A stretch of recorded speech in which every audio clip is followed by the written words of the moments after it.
Hi everyone, my name's Matt Cowley. I'm the Chief Executive of the Tauranga Chamber of Commerce.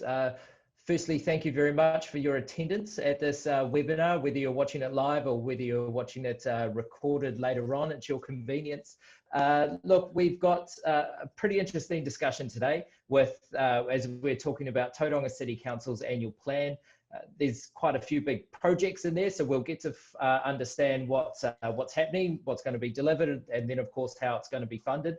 There's a few questions that the council wants the public's feedback on, and of course the whole goal of this is to inform your submission into Tauranga City Council's annual plan.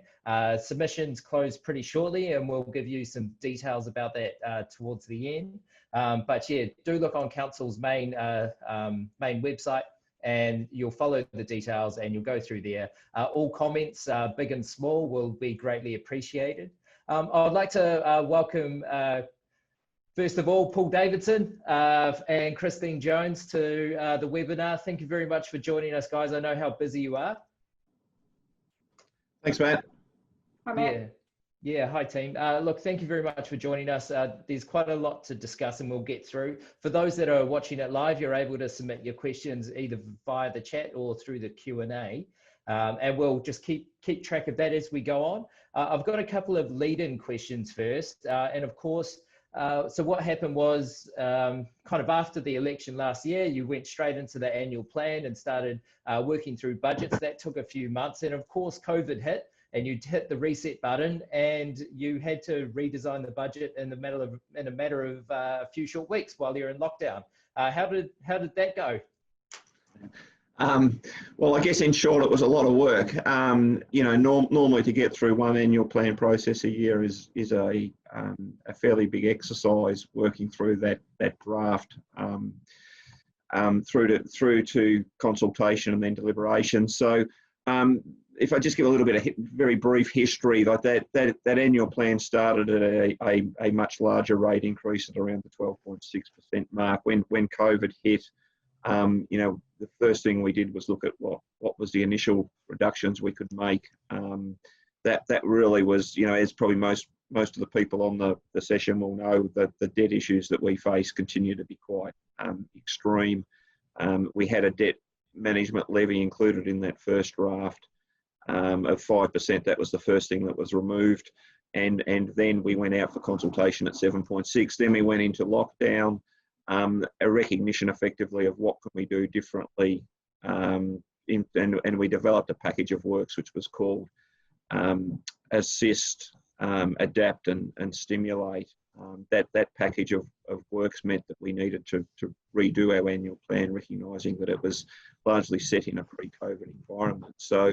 You know, the long and the short, it was a lot of work to actually redo, looking effectively at our entire capital program and looking across our entire business in terms of operational savings that could come out as well, to try and actually both make sure that we're still able to have enough investment to look at stimulate and recover the economy, but at the same time look at and be aware of the impacts of those rating increases that we're going to have on the community through that period. So. Yeah, I guess I'd just start off with 10 comments on that if you had anything to add. I was saying that we struggled with the same as many of your members would be in terms of working from home environments, the same challenges our staff had in trying to very quickly do a version 2 of an annual plan and do quite a lot of analysis of cost reduction opportunities and what was critical in terms of that assist and stimulate. So we had, you know, people working at the kitchen table and trying to balance kids and home life as well. So really it's a recognition to our staff. As I know, as I say, your members have been trying to work through the same thing, and it's been challenging for all. Yeah, I think what we did do is we went through every activity in council. We grouped those activities into what was essential services, so that, you know, things like water supply, transportation went into that essential services category. We then looked at things that were what executive recommended to continue, and a lot of that will be around planning work. You know, we know those issues around transport and housing continue, so we recommended those continue, and then we came up with some 30 activities that we presented to councillors in terms of whether we would basically relook at those activities and whether we would actually increase work in some areas or decrease depending on what was needed as part of that economic recovery lens. Great. And so not only during lockdown were you having to set up remotely and reprioritise the budget and seeing what savings you could make, the government had also asked for shovel-ready projects. And of course, you joined forces with a couple of the local councils. Could you give us a quick overview of what was included in that? Yep, so I'll cover. So there were two opportunities for funding that we received. One is the shovel-ready projects, which were things that were ready to build in the next 6 to 12 months, and their focus was predominantly on creating employment. So that was a submission that we made as TCC only, and we split that into two categories. I'll just look at this other screen just to pull the data off. So there was one around creating communities and housing for all. So that's really recognising that our land supply for both business and residential is short, and so we need to invest in infrastructure to bring that land supply and grow our communities. So that application was for about, on the page, 674 million. Had a mix of things in there, including investment in the Te Papa corridor, so to support the Te Papa residential intensification, a lot of transport infrastructure to support the Tauranga business estate extension in terms of water, wastewater, and solid waste, and infrastructure to support the Te Tumu Wairakei Town Centre development. So that was over 100 million in that area of the city. Supporting the Waiari water scheme and the Tauranga wastewater upgrades. So really predominantly about growth-related infrastructure for that 674 million. And then there was another category we described as employing our people, so opportunities to get employment on the ground very quickly, and that was 396 million, so getting close to 400 million. It was a mix of things like building footpaths, so extending our city footpath project, $18 million, things where you could quite quickly get people doing physical labour out there and making a difference in our city. Tocha Street Safety Improvement Program, which there's been subsequent conversations around renewals of water and wastewater pipes, safety improvements on their traffic. A couple of significant projects in terms of green space and recreation, projects to support the waste in terms of transfer stations, curbside collection, those types of things, and then some investment around community facilities, including historic village, Maryvale, some of those areas where there's really need for significant investment around a community event centre at Bay Venues Limited, Blake Park. So that's sort of that sort of bundle. And the growth councils in New Zealand, which was Hamilton, Queenstown, and were asked to submit investment packages that would support urban development, given those councils are short. That was a combined by Tauranga City Council, District Council, and the Regional Council. The TC share of that bid was 3.6 billion. We understand that going through Treasury, will go to Cabinet. We don't know when that's going to be announced or how successful, but we do know that it's still in action. So both of those applications are just continuing to check through. The government has advised that they will do rolling announcements, and we've already seen the first roll off of those, but you'll note that really there has been limited in places like Hamilton, Queenstown and Tauranga. They've mainly been small rural-based locations for a few large Auckland projects. So all of the other projects are still in the mix and being assessed. Right. Yeah, you had a few sound quality issues, a little bit of feedback, I think, from aircon and other things, but we got the gist of it, with the priority being on the growth councils, and of course focusing on future housing, both in Tauriko and Papamoa East, and of course any employment opportunities with some local infrastructure projects that could pretty much literally happen straight away, because I know a lot of commentators have stretched the definition of what is a shovel-ready project. Yes, correct. And I do like to note that as part of your savings, you're obviously saving money with sharing a laptop rather than having your own. So taking it the extra mile. Look, how about we go into the guts of this in terms of how we're going to fund some of these projects and all of these projects. And of course, the biggest issue that the Chamber and a lot of the business community is concerned with is, of course, the commercial rates. Are you able to give us a story around this was last discussed in 2018, what's happened since, and why is it the overall impact on businesses slightly bigger than what's anticipated? Yeah, thanks, Matt. So as you said, the last long-term plan where this was put as a proposal, and that proposal started as moving that commercial differential from 1 to 1.6, and through a number of conversations, submissions, and the like, that came back to move it to 1.2. So, and that was to be phased in over a 3-year period. So this is the third year of the phasing. What you saw in the middle year, which has probably made it a little bit, I guess, confusing to some degree, is because we had a general revaluation of all properties through that period. The impact of that revaluation in that year largely balanced out that middle year movement. So you saw the movement coming through in the first year, balanced out in the second year, and now you're seeing that movement coming through in the third year. And the other thing that the councillors currently have proposed, again, is looking at the uniform charge, so the fixed charges, that was proposed again to come down from 1.3 to 1.15 over 3 years, and they've proposed to actually take that down to 10%, so a further movement in that. So what that will do is put more rating burden onto the higher value properties than the lower value properties. So, and I think, I can't talk on behalf, obviously, of elected members, but, timing is difficult within this, and absolutely recognise and want the submissions around the implications of COVID and the like. But the view has been looking at relativities to other councils, that we are low in terms of actually that basis of collection from the commercial sector. And whilst not the only reason, that certainly has been a common comment that we've heard repeated in terms of that. So if you look at some of the other major metros that sit around that 1.6 to 1.7 at the low end of the differential, that certainly is in the mind of councillors in terms of that collection. So that's the history of it.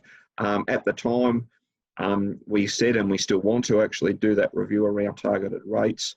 It's been put into the space of a long-term plan conversation in terms of a more comprehensive review of all or a lot of the rating structure, not all, but a lot of the rating structure, so that it's not done in isolation. So, yeah, so I guess that's all I can really say in terms of the history of that, where it's at now, understand the implications and understand that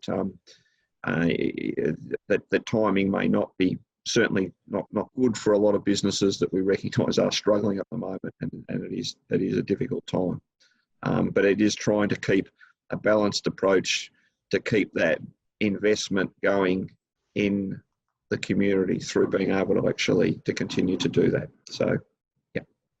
Okay. Yeah, thanks for that, Paul. There's been talk from some of the councillors around wanting to get fair comparisons and comparability with other regions and the commercial differential in those cities. Are you able to talk, or just off the top of your mind, around where Tauranga currently sits with compared to other like-minded cities? Yeah, there is a table in the consultation document, page 9, if anyone has it or wants to look it up, which actually shows that comparison between Tauranga, Hamilton, Auckland, Christchurch, Dunedin, Wellington.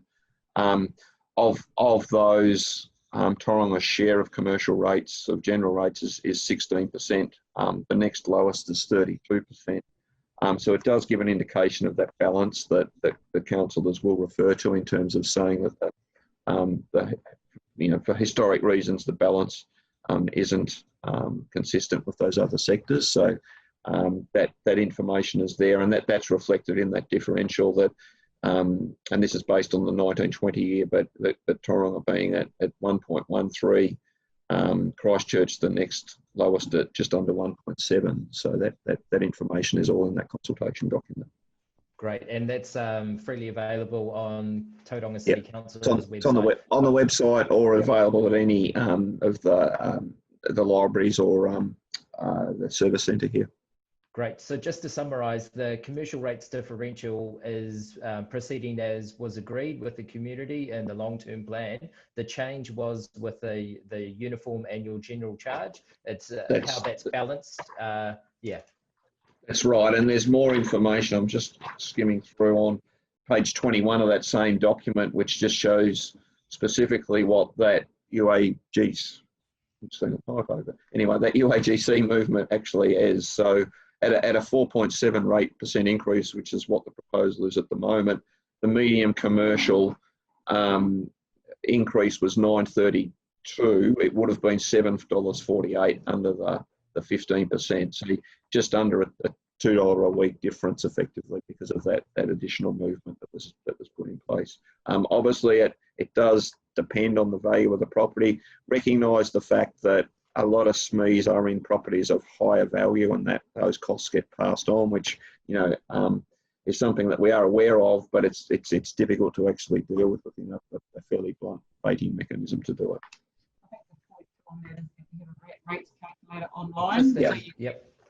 So you can go online onto our website, find your own individual property, and it will show you your current rates and what the projected rates would be if what is in the draft annual plan was approved by council. So that's good to have a look at and get a feel for your own property, what the extent of change would be if things were unchanged after the consultation process. So yeah, thanks, Christine. And you highly recommend people to go have a play on the rates calculator. As far as with the biggest change happening at the uniform annual general charge, that means it's the charge that's applied to all properties. So there's not a special fund that this is going towards. This is going towards council's general funds. And correct. And there's not a clear level of service or special project that these funds will be applied to. No, that's right. Like we have, at this point, and subject to what goes to the long-term plan, Tauranga has a fairly vanilla rating model. It does not have a lot of targeted rates in place at the moment, and it's something that we do need to reconsider. But yes, this is all going through to the general rate. Okay, so it's fair to say that many of the infrastructure projects, if it's not directly targeted to a new subdivision or a new growth area, it will likely be funded by general ratepayers' debt, and this general funding will be used to fund some of the there are with the growth projects in particular are funded through development contributions, so they are picked up through that. The operational costs that may flow through from those projects, though, will be funded through the rate. And that's, so for example, the Southern Pipeline comes online. A lot of that cost is collected back through development contributions in terms of that capital cost, but the actual cost of running that infrastructure goes to the general rate or water charges or whatever that might be for that particular asset. So, and unfortunately, we know that we can't build things, linear to growth patterns. So the cost tends to come on stream at a faster rate and is repaid over a period of time. Which is, problematic with the current rating system. So there's also the commercial targeted rate. Is that proposing to change, or is that remaining the same?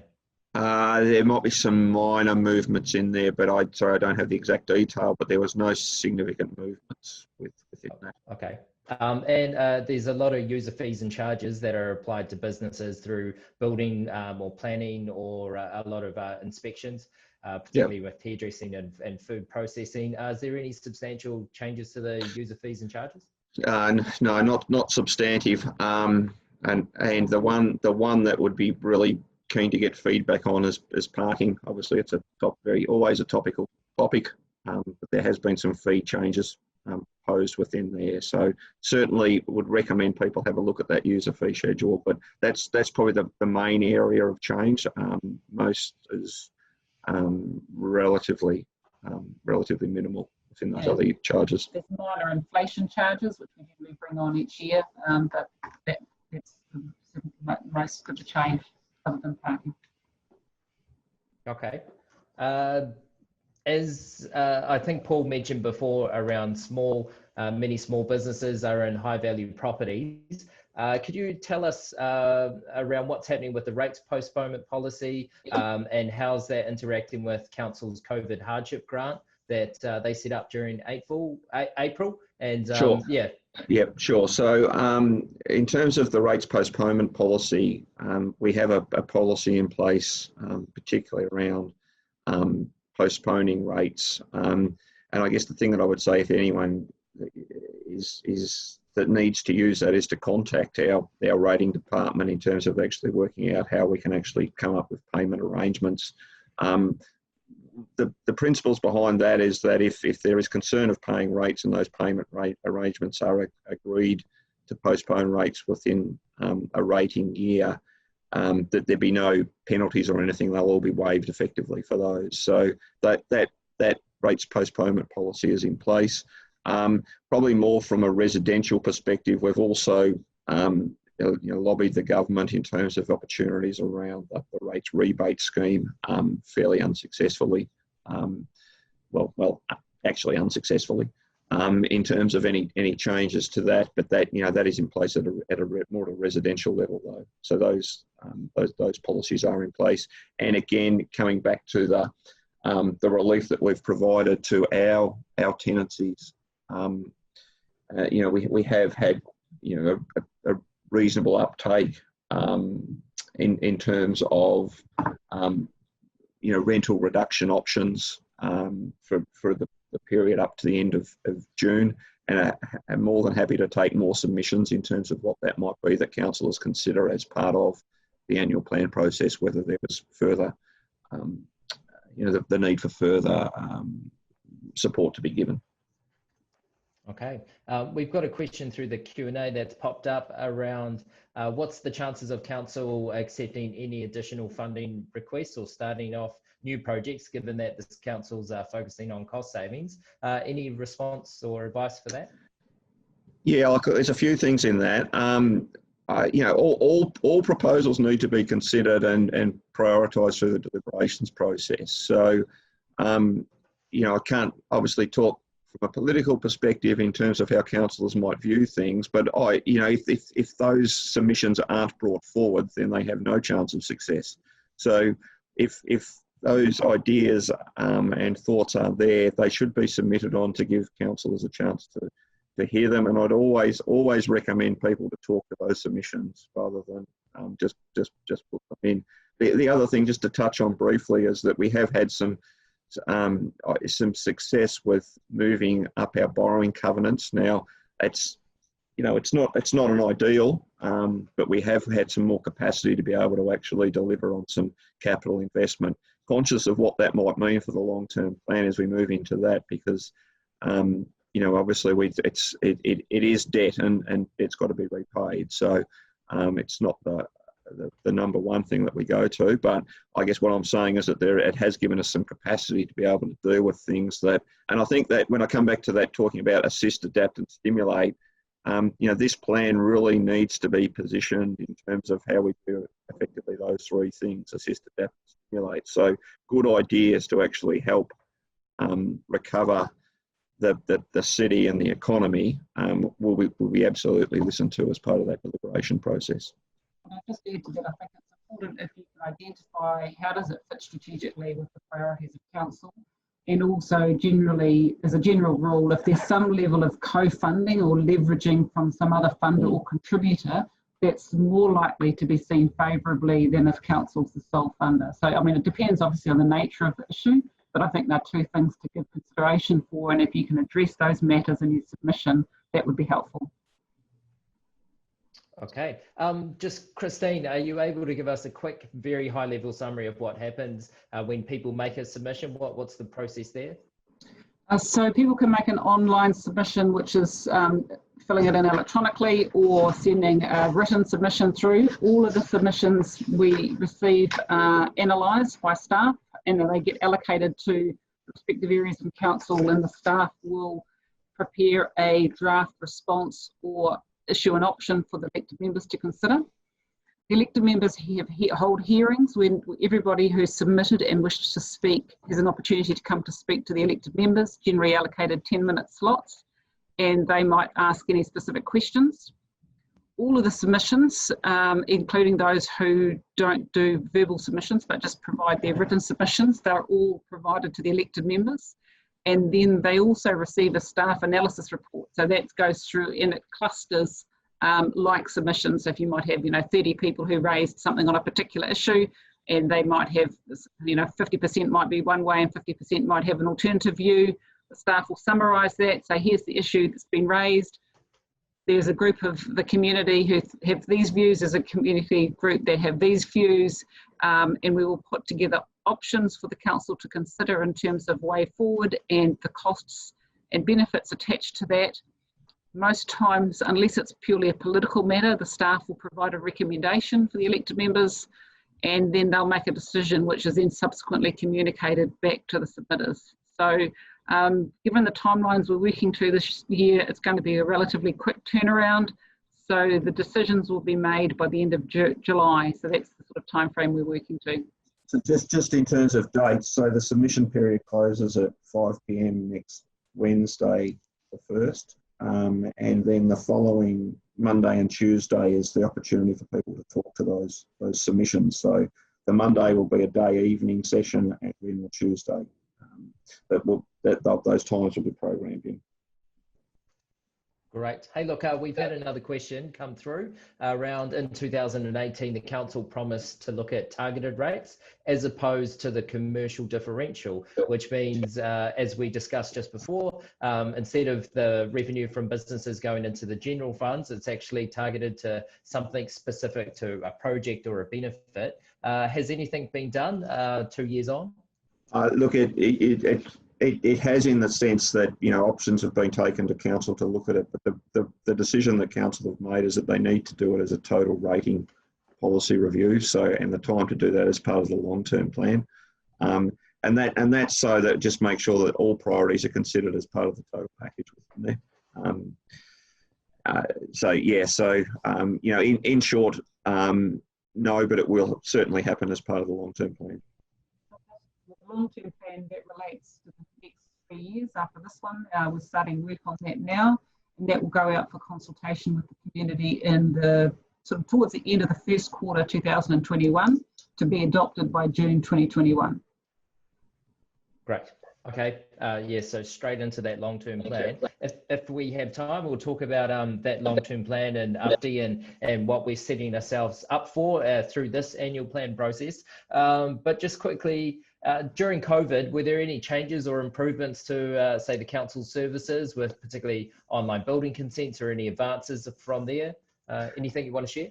Well, one I can talk about is so virtual building inspections. So we're piloting that we started to pilot that through the level 3 lockdown, and that's continuing. So it's just one example of using technology in terms of doing a building inspection virtually rather than face to face. So that's one example that's being used. Great. Okay.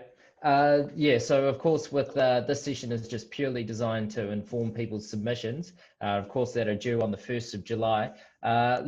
Just in terms of working in towards this annual plan, there's a lot of projects that are trying to get the balance between having employment over the next 9 to 12 months, as well as working towards these larger projects through the long-term plan. Do you want to give an overview of the sort of things that we are looking at in terms of the Urban Form and Transport Initiative, what's happening with long-term plans, and some of the key issues that are facing businesses at the moment around affordable housing for their staff and of course, traffic congestion?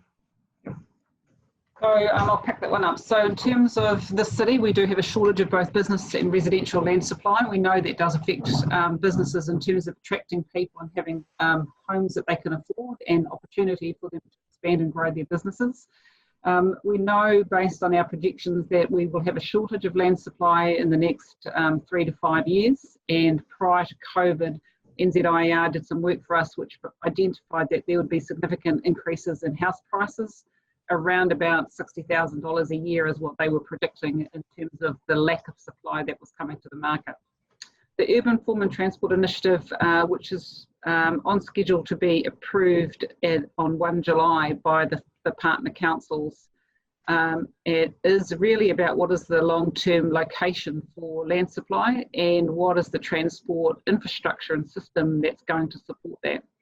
It's basically confirming for the next 30 years a mix of residential intensification and greenfields development. So our first residential intensification area is the Te Papa Peninsula, and we're looking to move to notify that plan changed in September. And then greenfield areas of Tauranga West and Te Tumu are the next two areas, and extension of the Tauranga business estate to provide more further industrial and business land. The transport network is moving to a situation of having more focus on multimodal, so walking and cycling, significant investment in that, significant investment in public transport infrastructure and services, so increasing the frequency and reliability of public transport. It's about multi-billion-dollar investment over the next 30 to 50 years. We are moving into doing the preparation for the implementation. So there is a project which is the Western Bay Transport System Plan underway. It's a $2 million project to define how you take the UFT, the urban form, and actually move it to implementation.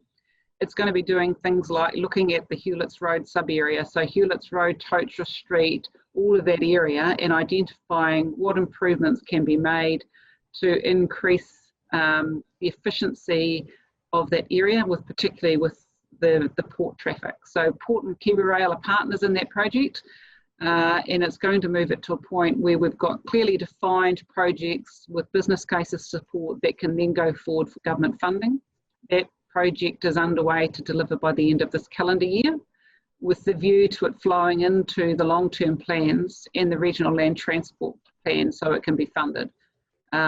It will also deal with particular areas like the 15th Ave, Turret Road, etc. So that will be significant for our city, as it will give us a really clear blueprint and plan of what needs to be delivered, what the trade-offs are, and what levels of congestion we might be living with into the future, to get far more definition around that. Okay, yeah, thanks for that. Is it true, there's obviously, you said it was a multi-billion-dollar investment over the next 30 years, and the government, of course, has been outlining what could be quite a significant investment from central government's perspective. Have they essentially told the council that unless ratepayers are able to fund a contribution, that the money allocated to the region could be limited? There's been a very clear message from Minister Twyford in particular that unless the council step up and make a contribution, the government is not going to take the whole burden on. It has to be a partnership approach. There's also recognition that there isn't sufficient funding in the current tools, and we know much of the Crown's funding for transport comes from fuel taxes, road user charges. With COVID, that's obviously shrunk significantly, but with the move to more fuel efficient vehicles and electric vehicles, the projections for revenue for funding transport is declining over time. So there's going to be a need for new models of funding and a different approach. And through the Urban Form and Transport partnership with the Crown and local government, one of the things we've agreed is we do need to start exploring what those opportunities might be.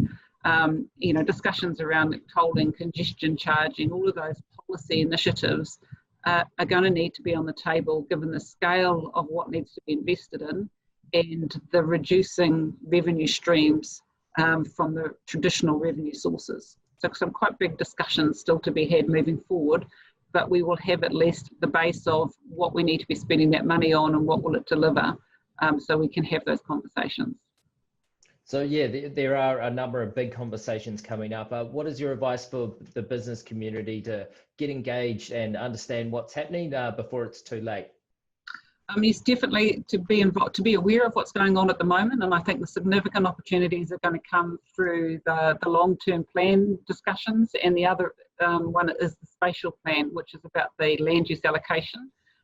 Both of those processes will be publicly engaged and consulted on early 2021. And I think connect with the likes of yourself, the Chamber and Priority One, who will be linked in and know how these projects are moving forward. Just the other part of that is just, you know, any support around some of that co-investment model in terms of if there are conversations happening with at a sub-regional, regional or national level, but you know, we really recognise that the model needs to change in somewhat to actually make this work. Otherwise, it will be unable to be delivered, and it will be constraining. So we really do need to just, you know, work together to try and get some of those you know, new and different ways of doing things. But you know, going forward through that long-term plan, otherwise it won't be what we need to do. Great. Okay. No, look, thank you very much for that. We might wrap that up there. Thank you very much for your time and for giving us pretty free and frank responses. And of course, I encourage the business community and all the community, in fact, to make sure they click on the council's website, they click on the annual plan links, and they make their submission by, of course, before Wednesday, the 1st of July. And make sure that if they do wish to speak to their submission, they do. And yeah, go and talk to the councillors and let them know how you feel. There's obviously a lot of different businesses are experiencing different pain points coming out of COVID, and questions of have we hit the bottom yet in terms of redundancies and other things. So part of that conversation, but also looking forward over the next 2, 3, 4 years, and what sort of city do we want to live in, and addressing some of these more fundamental housing, transport and infrastructure constraints. Thank you very much, Paul and Christine, for your time. We might wrap that up there. And of course, this will be available on YouTube in the next few days. Thank you very much, Christine and Paul. Thanks, Matt. Thank you. Cheers.